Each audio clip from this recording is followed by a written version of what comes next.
I am live, and it is my pleasure to introduce Karen McCoy, amazing, compassionate, beautiful leader and warrior friend of mine, to our group today. Karen is a certified trainer, sports nutritionist, athlete, competitor, author, motivational speaker, entrepreneur, wife, and mother. Talk about powerful lady. Has been involved in fitness for over 35 years and started McCoy Fitness and her Warrior Woman online training and lifestyle programs in 2001. As a competitor, Karen won numerous titles, but her real journey began when her young son was diagnosed with, is it Duchenne's muscular dystrophy? Yeah, Duchenne's. Duchenne's muscular dystrophy, a degenerative and terminal disease that robs the body of all its muscle slowly over time. It was at this point that Karen fell from grace and had to fight her way back with new tools that she gained along the way. And a fresh perspective, her son's struggles inspired her to be the best version of herself. She has a much deeper understanding of all things around her. Through these trying years, Karen lived through serious alcohol, drug addiction, debilitating panic attacks, and a loss of self on all levels. She teaches love, acceptance, openness, and support to a multitude of women in her various Warrior Woman programs offered online. Fitness is just a springboard, says Karen. My real work is helping women to live an authentic and empowered life.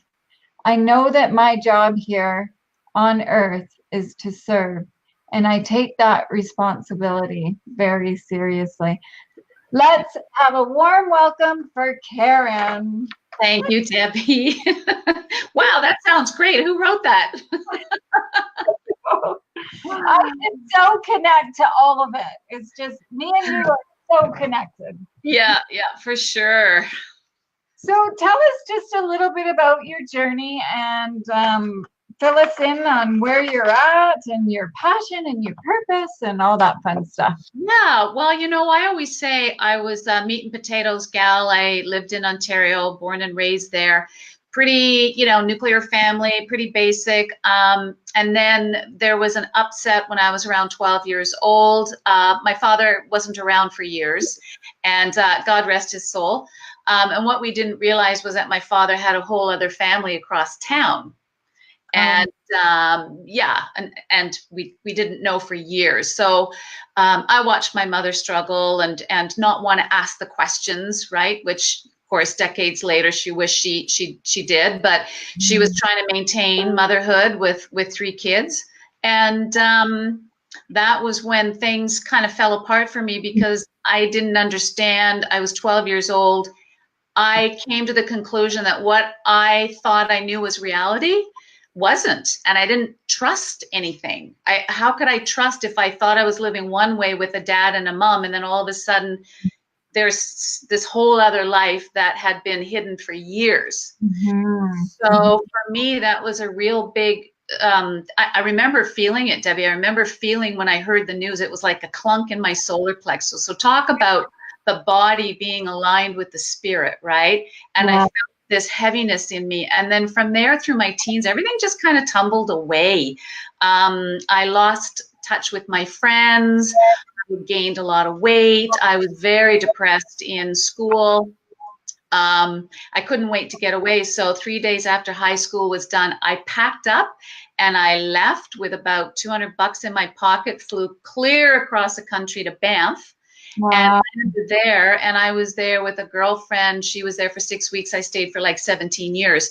In a lot of those years, for the first 6 or 8 years, I partied. And I partied so hard that I got into some really, really serious drug and alcohol addictions for sure. And I was the talk of the town for quite a while. I spent all my money. I lost my health. I lost my job, got kicked out, and I just spiraled. And what I realized was every time I got high, every time I drank, it was a way to dull the pain of my childhood. Because I remember thinking, oh my God, I don't feel, Yeah. right? I don't feel. Yeah. And I didn't have any resources. I had no way of understanding anything. I wasn't given any skill set. I didn't know who to reach out to. I was in a party town and I partied the hardest. After Mhm. that, there was one night when I overindulged and almost died, actually. It was pretty scary. And that was what shook me awake. And I went, I just have to leave. So I left town totally, moved to the West Coast and tried to pick up the pieces. Unfortunately, I was still in a very chaotic, abusive relationship. Had to leave there in the middle of the night, fled up north to stay with my sister. And that was where I slowly started to put stuff back together again and started to heal myself, but this time from the inside out. So that was my first fall from grace. And then everything was fine. I fell in love, got married, had a house, had a kid. My second fall from grace was when, of course, my son was diagnosed. And that probably was the biggest and longest and darkest and deepest. And to be given with my only child and not having any understanding of disease or disability or anything, I came from, like I say, a meat and potatoes family where you don't really talk about your problems. You don't really tell anybody, right? And Yeah. so there's so much shame around that. And here I am trying to mother a child who's decreasing in strength and ability. And, he lost the ability to walk and then the ability to feed himself. And I still have him. He's 23. He's an amazing boy, but he's without function. But I probably spent 8 years in severe depression, panic attacks where I couldn't leave the house. Yeah. And I had a really gifted lady that I finally reached out to, and she got me into counseling, and it was heavy duty, 3 times a week for about 2.5 years. And through that time, what I recognized was the most important thing for me, just from my experience, was changing my belief system, changing how I thought. And we're not taught this stuff, right? We're not taught any of this. I had no idea of my own inner strength. I didn't want to reach out to anybody. I was so ashamed, thinking, oh my God, if they see how broken and sad I am, nobody's going to want to be around me. I had no friends. So it was a really, really hard time. And, they say the only way out is through. That's right. So explain a little bit of what awakened you. Like, I mean, I know your son, obviously the pain and his struggles inspired you to be the best version of you, but how did you, like, what made you decide to go, okay, enough's enough. I'm going to start looking after and making a difference for others. Like, where did I think it started because I'm a fitness girl, so I was in the gym. And Yeah. so that model has been around a long time. But what I recognized with Tristan's increasing needs, I could not go out of the house as much. So I thought, okay, I have to work. I have to make money. I have to create something where I can be in the house. My skill set was fitness and nutrition. So I just sat down and started creating my own online business. And this was before, this was 10 years ago, when nobody was really doing it. But, the mother of invention is it was required. I had to do it. Yeah. So it was a necessity. And I think from there, with my work, I started just naturally connecting deeper with women, because what I know about fitness and nutrition is not about the weight, and it's not about getting to the gym. It's always it's the underneath stuff, right? So I have been doing this for a long time and connecting with women, and we all have the same story. We're all, suffering from some feeling of lack of self-worth and self-love.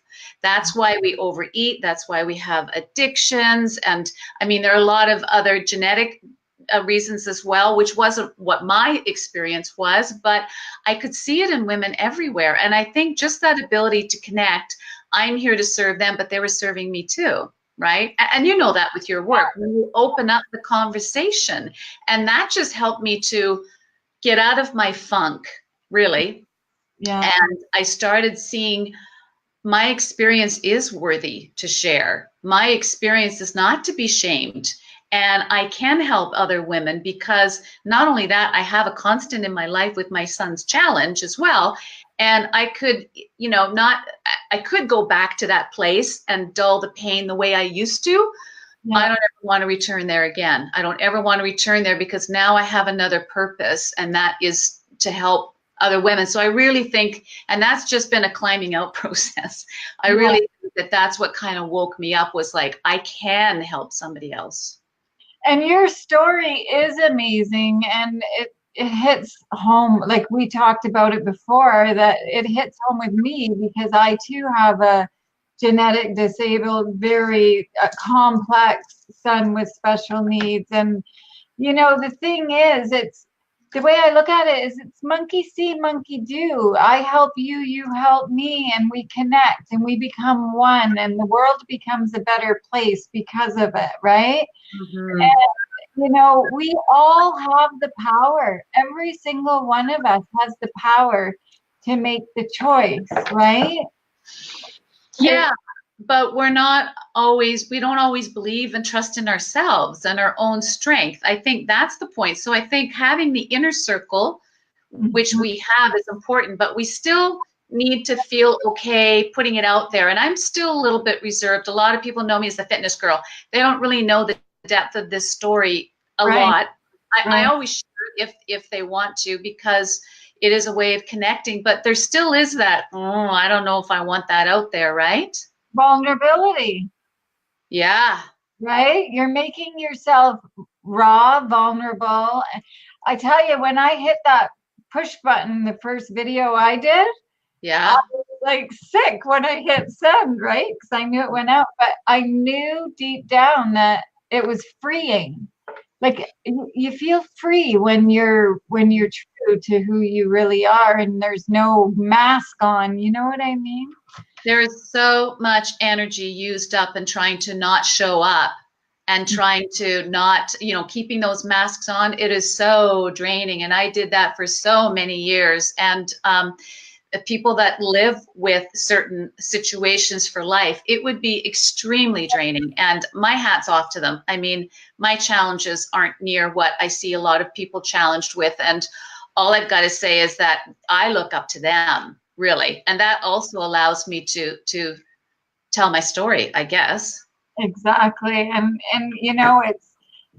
it's like I can see, I'm hoping that, more and more people do step up and do share their stories. And it's time that us that struggle, I mean, I have panic attacks too, and they're horrible. They're debilitating. To hide those is almost impossible. Yeah. Because you can't focus, you can't breathe, you feel like you're dying. But for people that are constantly dealing with illness on a daily basis, Yeah. and it affects them physically, mentally, pain, like all of it is connected, I think. And I would think too, I mean, you probably know a lot more about this than me, but the services and whatnot that are out there, obviously we still need more, but I don't know if we need to splinter off into 1,000 different services.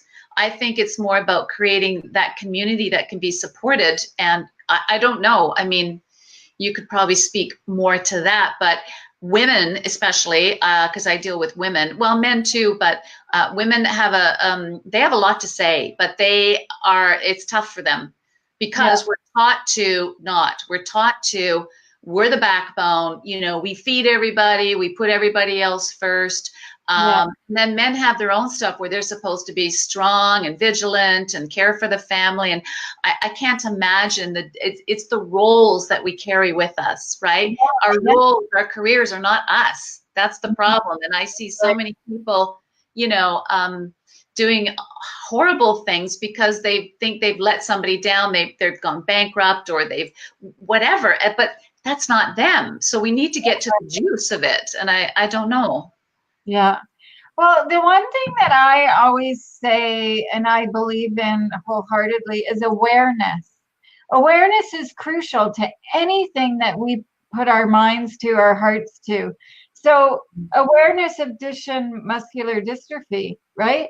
Share Mm-hmm. that with people. Awareness of panic, awareness of mental illness and how stigma has impacted. It may not affect your life, but Mm-hmm. I'm sure it's affected the community or one of your loved ones. You know what I mean? So it's putting yourself into the shoes of someone else just for a day to live through to listen to the person struggling, to understand what it's like to be in their world. Mm-hmm. You know, like life isn't meant to be easy. I think we're to actually overcome obstacles in order to grow and get stronger.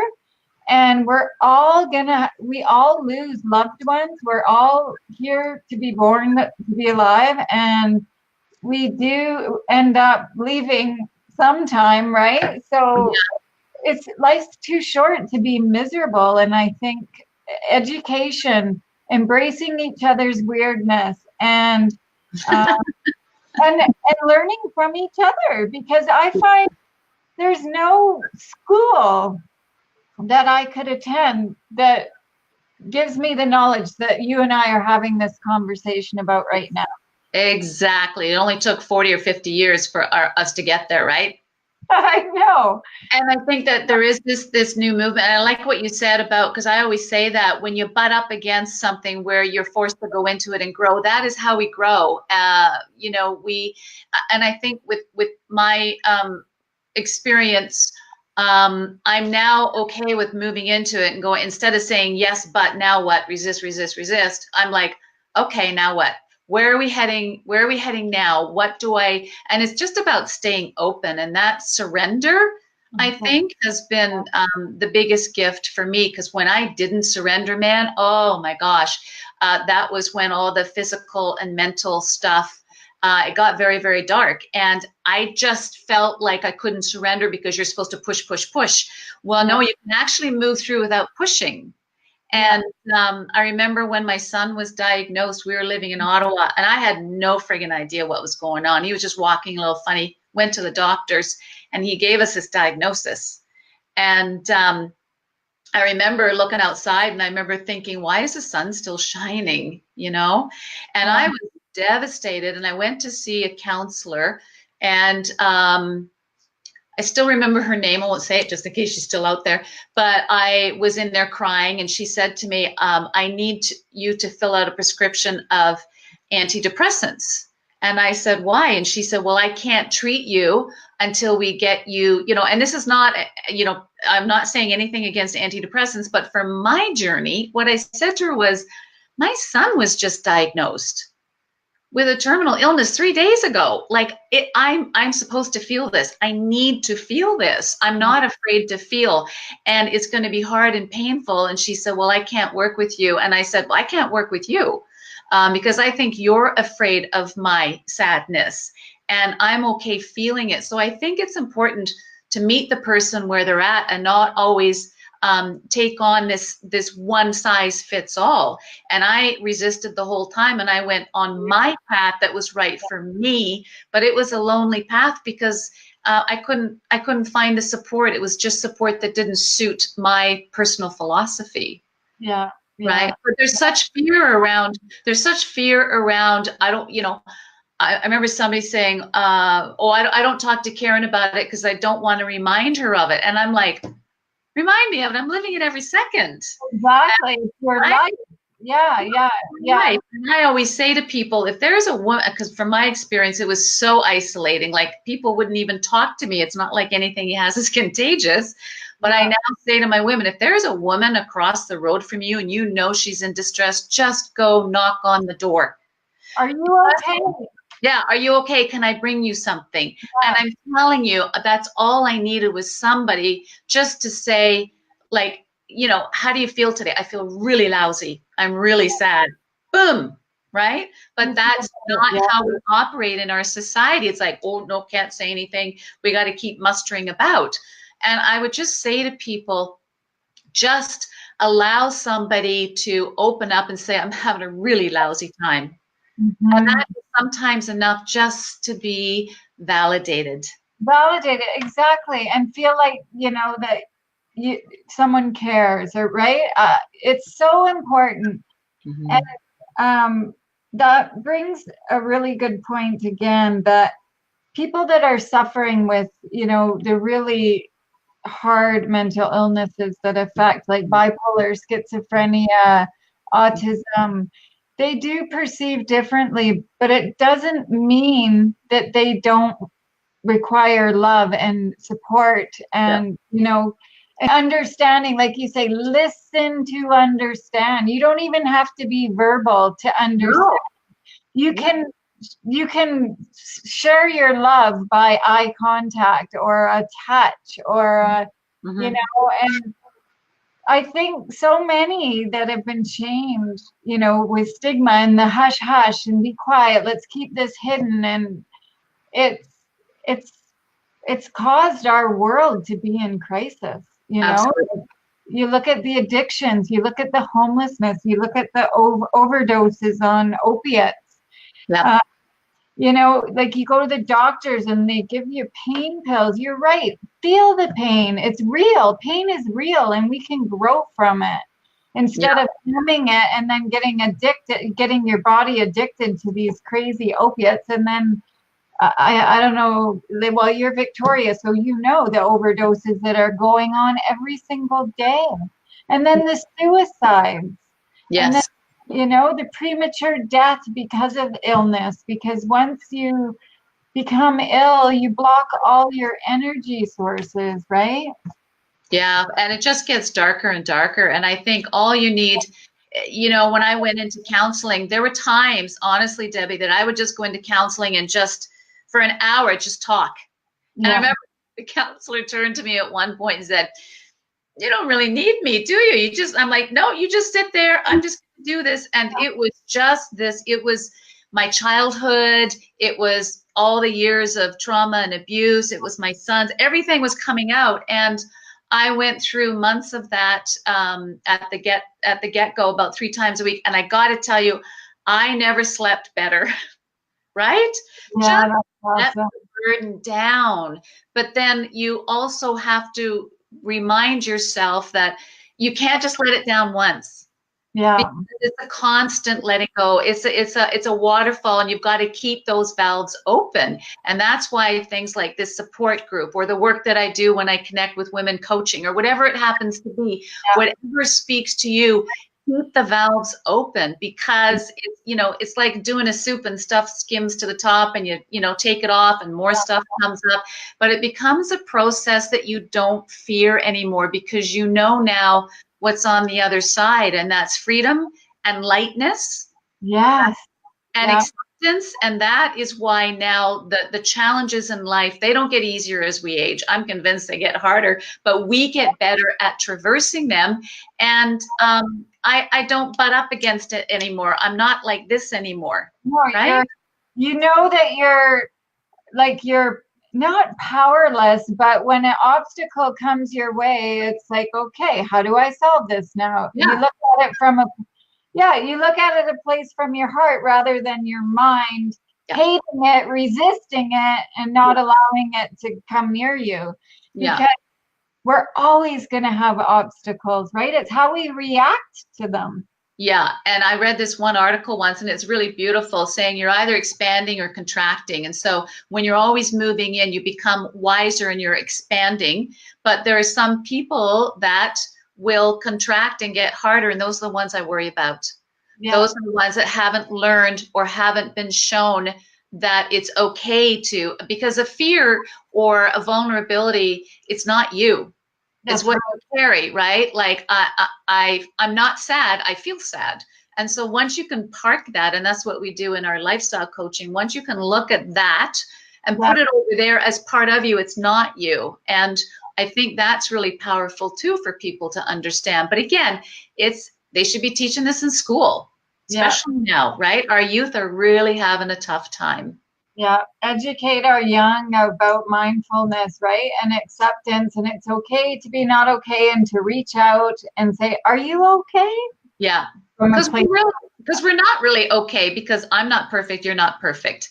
And now I know that, I got into bodybuilding because I wanted the perfect body. Well, guess what? It's not attainable, and I don't even look for that anymore. And I'm way more free and way healthier because of it.